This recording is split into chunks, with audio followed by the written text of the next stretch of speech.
Okay, welcome everybody, and our next webinar subject, my name is Swinny, and today's webinar is on helpful hints on idle control. This webinar is not about the PID settings and getting closed loop idle to work better. It's more to do with tuning hints and base settings to get your actual engine idling stably before you begin the task of tuning closed loop idle control.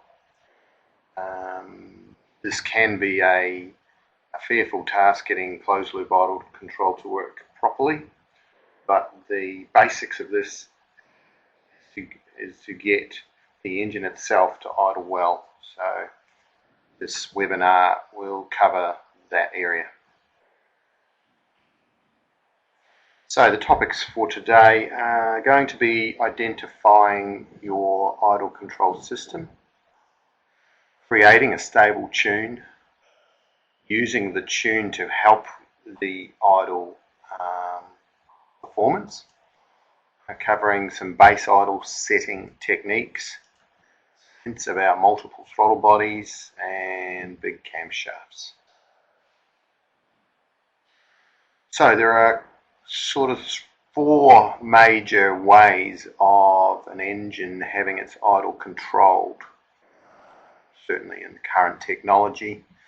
There's the good old-fashioned manual adjustment that 20 years ago, that was all there was. It was a screw on the butterfly shaft, and you wind that up and down, and that gave you your idle RPM level.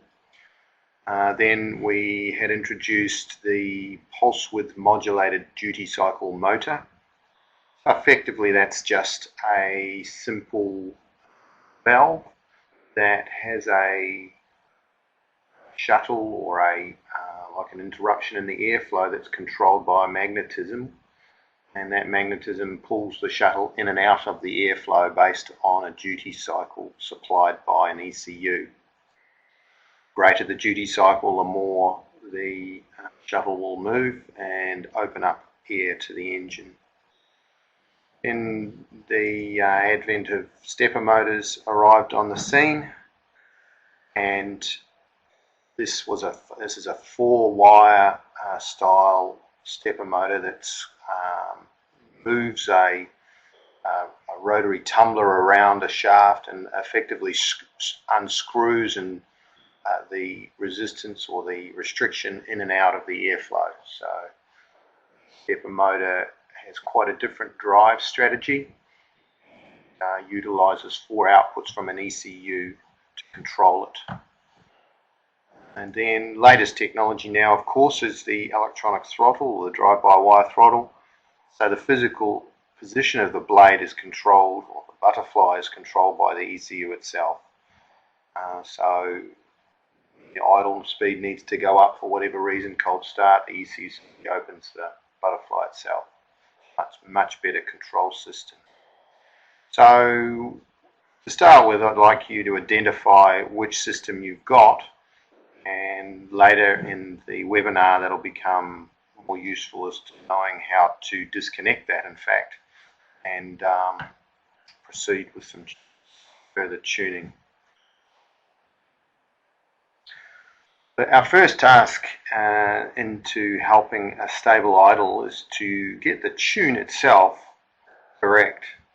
So idle control systems really struggle to control idle when the engine itself is not running correctly. So for instance, if our aim idle in this case was 800 RPM, then if the tune-up at 700 RPM is terrible and the engine is very, very lean there, whenever the engine happens to fall below 800, it's going to want to stall anyway because of the tune-up. So the idle control system would have to work extra hard to prevent the engine stalling. And then it would potentially have to, in the case of a drive-by-wire motor, open the butterfly a lot because it thinks the engine's going to stall, and then the engine might move up to the 800 RPM site where the tuning was good and the engine would immediately run a lot better. But because the butterfly was open so much to prevent the stalling effect, the engine would tend to rev on past 800 and get a hunting effect. So our aim before we even try and get idle control to work is to get the engine tuned accurately in all positions around idle. I mean, effectively the engine should be tuned perfectly everywhere, but the reality is with aftermarket ECUs and limited time, tend to get them idling when they start and then go away and try and make maximum power and keep the customer happy for being first on the podium. Now the concentration, however, if you want a good idle, you should be spending time down at the idle sites, down at the 800 RPM or 900 RPM where you want the engine idle. So in the case in front of you, you can see a fuel map. So assuming the fuel map is tuned nicely, we've got maybe potentially a poor idle situation. And if we look down the bottom of the map where the idle area is, you will see a number of sites that have been modified. Now over here on the left hand side there is a blown up view of that part of the map, and with a Motec, when you tune a site, if you're on that site when you tune it, it places an asterisk or a mark there. So I can see that this particular customer has been trying to tune the idle and tune the mixture or the air-fuel ratio down around idle, and I can see where he's entered some numbers and been on site at the time. But I can also see he's got a very unstable or uneven map at this point, which is certainly no good. And you can see that this point here, where the green arrow is pointing, the point that he's tuned, yet at a very neighbouring site, close neighbouring site to the left, so in reality another 200 RPM earlier, the table number is much smaller. We don't need to know what the numbers are, I can just see that there is a large change in number. Now no engine requires that kind of fuel difference over such a small RPM.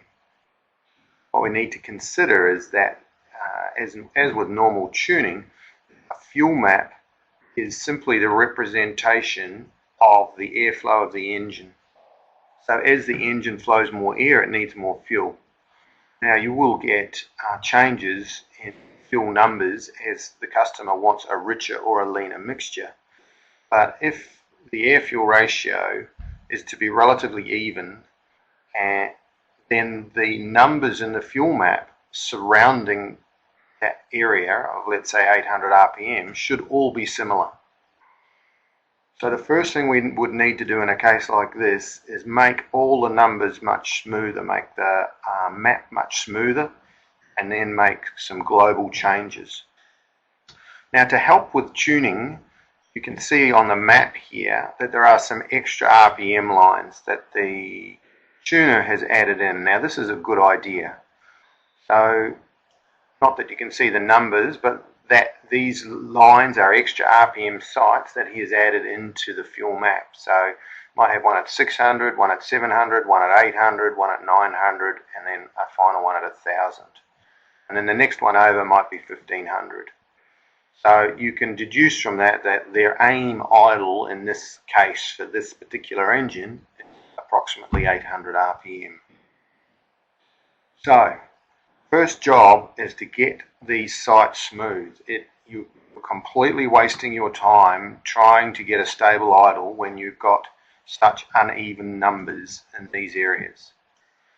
So if I was to arrive at this point and I saw this on a map, I would kind of average out what was there, and I'd be looking for something that ends up a little bit like this.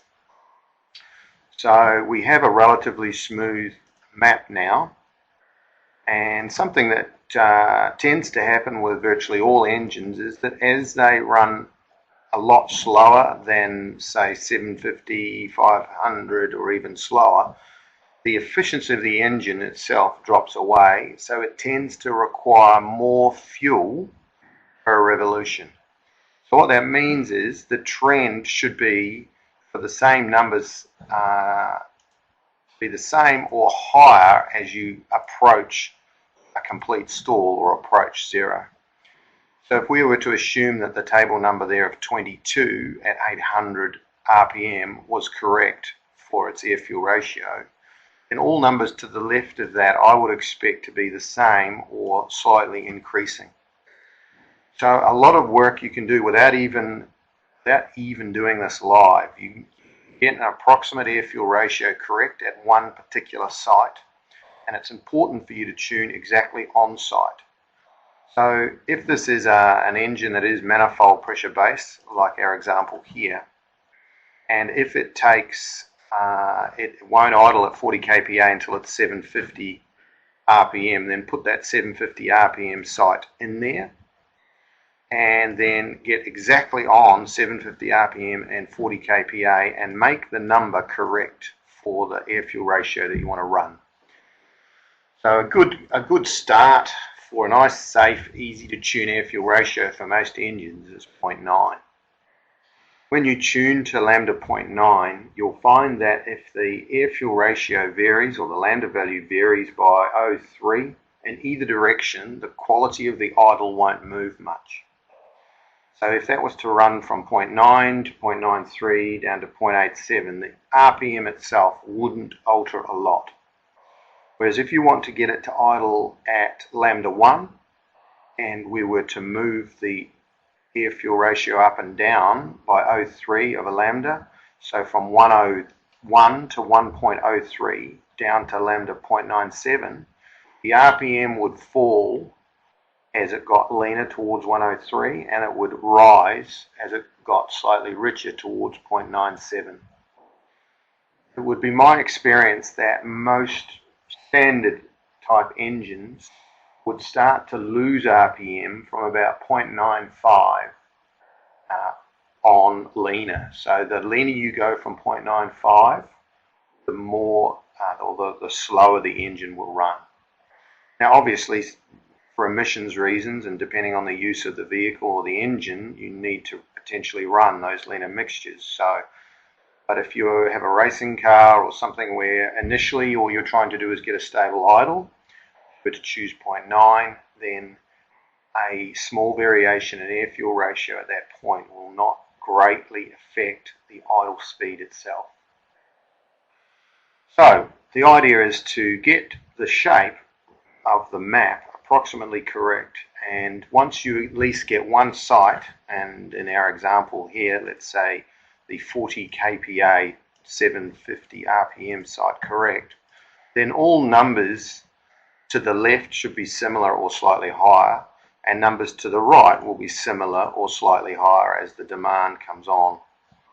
And then as the air increases, the pressure increases, again there will be a number change, but it still will be small by proportion. So we get the area around our idle, our aim idle, nice and smooth. And then if you are having a problem ever in the field, you're having a problem, never alter just the one site.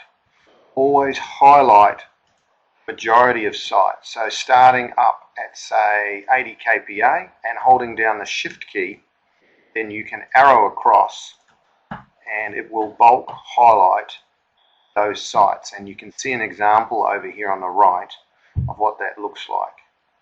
And from that point you can easily add one or subtract one number by using the built-in maths function. So you can see here in the text I've written that once you highlight a site or a series of sites, type in 1+ and all those sites will go up and down. And this allows you to make a lambda change to the overall idle area without upsetting the shape of the map. So if we're to tune this thing properly, the ideal scenario is for us to tune each site and know that it is right. So if the idle ever does fall down to say 500 RPM, we want that sight to be tuned so that it doesn't run far too rich or far too lean. We just want it to run down to there, the idle control system, potentially grab it and bring it back up to where it should be. You don't want it to run down and all of a sudden get really, really rich or really, really lean, because that will just encourage it to fall down here and stall altogether. In fact, if it stalls, it'll go to 100 kPa. So the idea is to actually disconnect the idle control system itself, or to manipulate it so that you get down to 750 RPM and make it tune it. Then get down to 500 RPM if possible and tune that sight. Get as low as you possibly can and measure that air-fuel ratio or the lambda reading at each sight. Now, sometimes a small hint of being able to make this happen is you can quickly ride the clutch and pull it down just for a second on the clutch, observe the reading or log the reading, and then make the change. With other systems, obviously you can just turn the screw down on the butterfly and bring the idle down. Drive-by-wire systems, you can manually bring down the throttle request if the idle control is turned off. And the likes of a stepper motor, you can request a lower RPM and let the RPM come down. So, not always easy, but put a lot of effort into attempting to tune each of these sites around where the idle will run normally.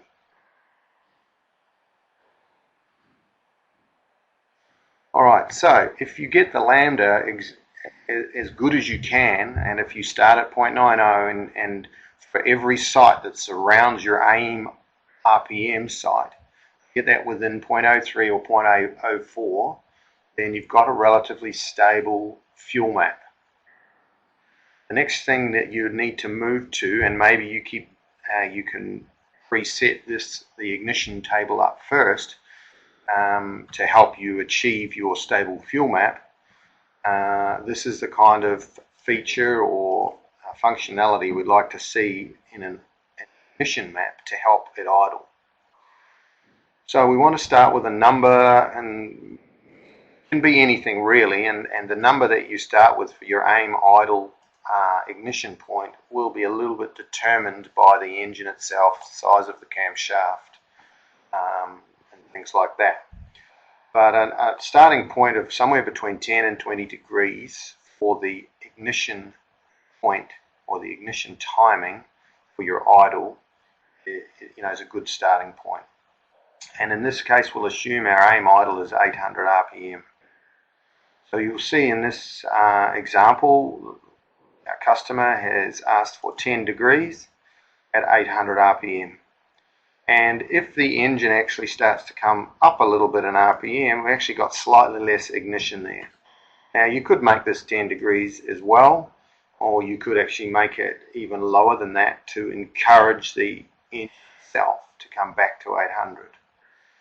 Because when you have an ignition timing number, starting point if you like, of 10 degrees, then 15 degrees at this point would make the engine idle faster, generally, and a 5 degree decrease in ignition timing would make the engine idle slower.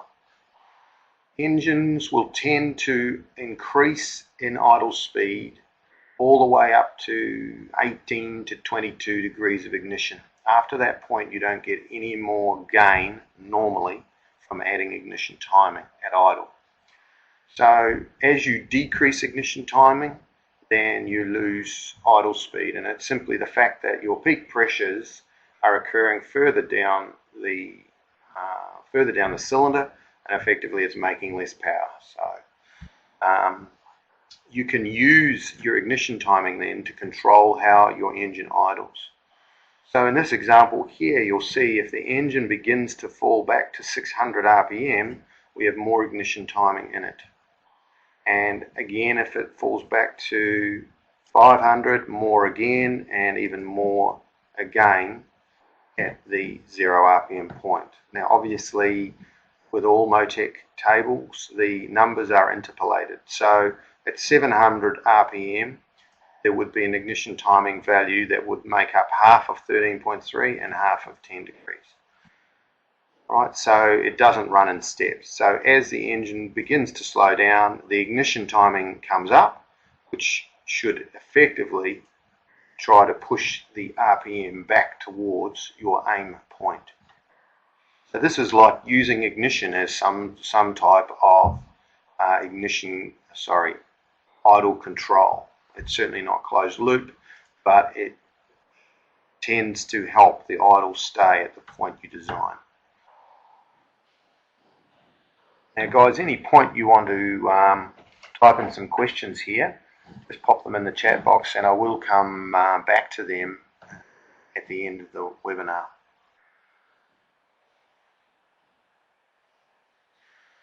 So base idle settings is the next thing that is good to have set if you're going to be doing or you're going to have trouble with your closed loop idle. So what we want is an idle setting, a mechanical idle setting that is very close to your aim idle when the engine is hot. So if the engine's warmed up and your aim idle is 800 RPM, then what we'd like to happen is that the idle control system, if it were fully closed, would only ever go to 750 RPM.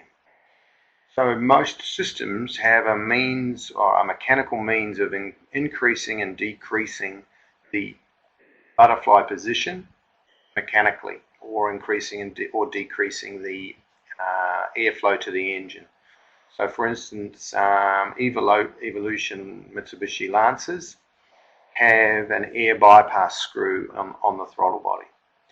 So we, on that case there, with a stepper motor system, we ask the idle control system for a very low idle request of say 200 RPM, and this then closes the stepper motor.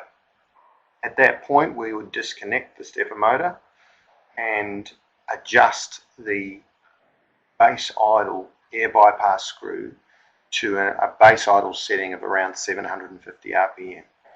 So what that means is that when you go to get your closed loop idle control dialed in, even if you're completely out of control and you make some terrible adjustments, it's likely that the engine would never stall. And this allows kind of a safety margin, and certainly on cars with power steering, where the customer potentially goes around halfway around a corner and the engine stalls and they run out of power steering, so you can have a dangerous situation in that case. So stalling engines is something in some cases we certainly don't want to have happen.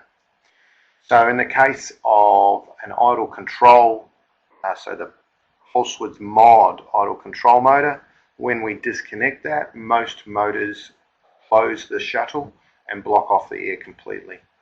So at that point we want to either adjust an air bypass screw or the butterfly position to achieve our base idle. Now in the case of a drive-by-wire motor, we have a couple of options, but one of the base options you could do is when calibrating the zero position of the drive-by-wire butterfly, which you can do with setup in the Motec ECU, you can actually physically place the butterfly at your base idle and then do your throttle position low settings at that point. So with the engine idling at 750 RPM, you set the TP low settings on the drive-by-wire setup so that the butterfly never closes more than that setting. And in most cases, the butterfly for idling will always want to be more open than that. So more open for air conditioning on, more open for cold start, anti-lag, whatever. So that 50 to 100 below your hot idle is a good place to aim for your base idle setting.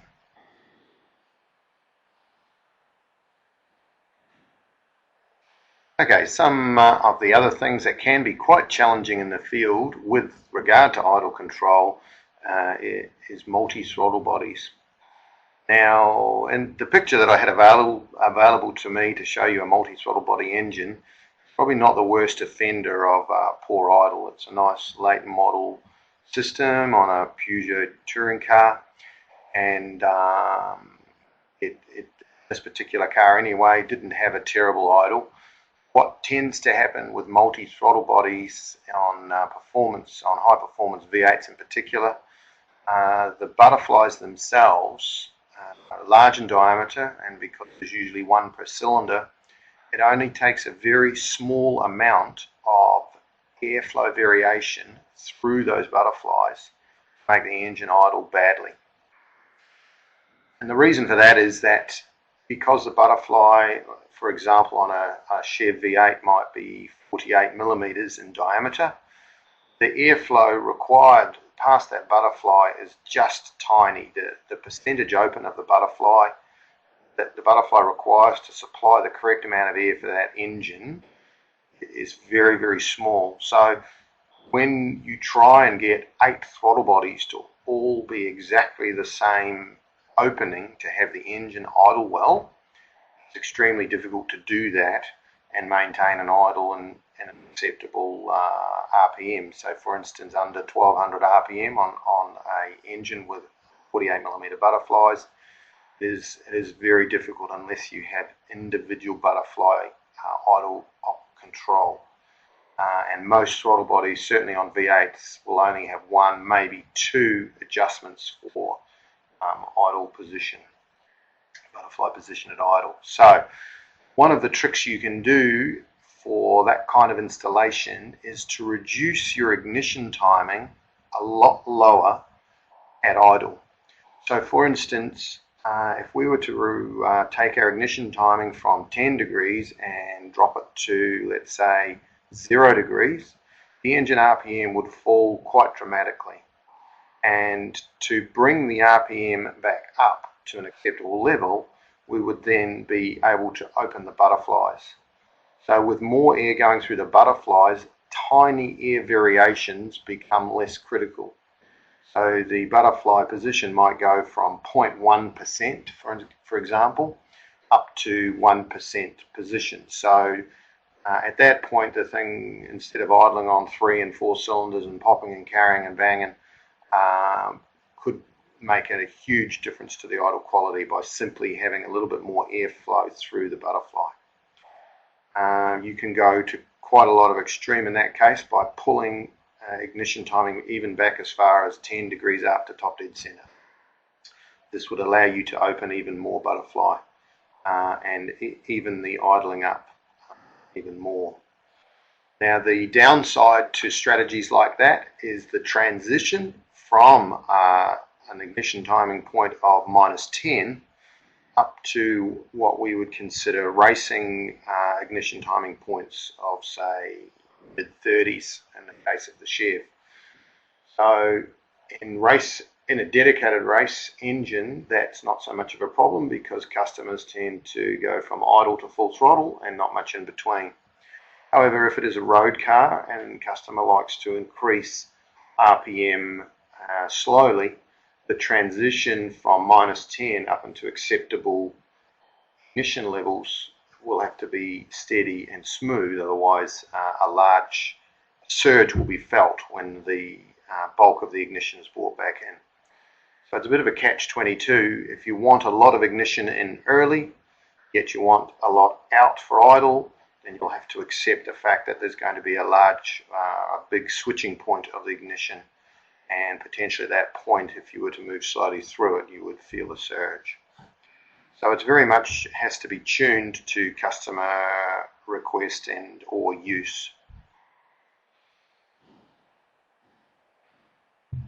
All right, final subject for today is big camshafts. Large camshafts, and in particular large duration camshafts, present lots of problems for maintaining a smooth idle, and especially at low RPM. The high duration values of the camshaft end up that a lot of exhaust gas mixes with inlet tract at low RPM, and this makes the engine run badly and with that characteristic lump that everyone likes to hear. So the problems for idle control are many when you involve very large duration camshafts, engines obviously not running smoothly. Closed loop idle control systems can struggle with this. One thing that again that you can do to help this with it is to use the ignition timing and to increase the ignition timing at your base idle setting. So numbers of 16 and more up to 20 degrees are a good starting point. Obviously they'll increase the idle speed, so if you have a large camshaft and multi-throttle bodies, you've got potential issues with your idle. And you'll find engines like that with poor mechanical throttle bodies in bad condition. You'll hear them idling at like upwards of 2000 RPM. So the logistics of running a closed loop idle control system in places like that are difficult to maintain and tune, and realistically not going to be practical. However, when tuning for idle on an engine with large camshafts, one of the other problems that occurs with the large duration is that air gets introduced into the exhaust manifold, and part of that will show up as lean on the lambda reading. So you cannot tune your engine to a particular lambda value when you've got a large camshaft involved. So in that case, you completely tune by ear when you're tuning your main fuel map. And it wouldn't be unusual for me to see lambda readings of 1.1 or even 1.3 on an engine that's running at 1000 RPM with a large camshaft. So you just need to understand that it's not running in the cylinder that lean. It is simply the fact that the lambda sensor, which is an oxygen detecting sensor, is measuring the overlap oxygen in the exhaust system. So do not try and run 0.90 on those cases, because you may find that that's excessively rich and the engine will not idle that well. So that's generally it is generally a fairly large camshaft or a fairly high overlap that will cause that. But if you have got engines with those or that type of camshaft or camshafts fitted, then you need to maintain those types of tuning strategies.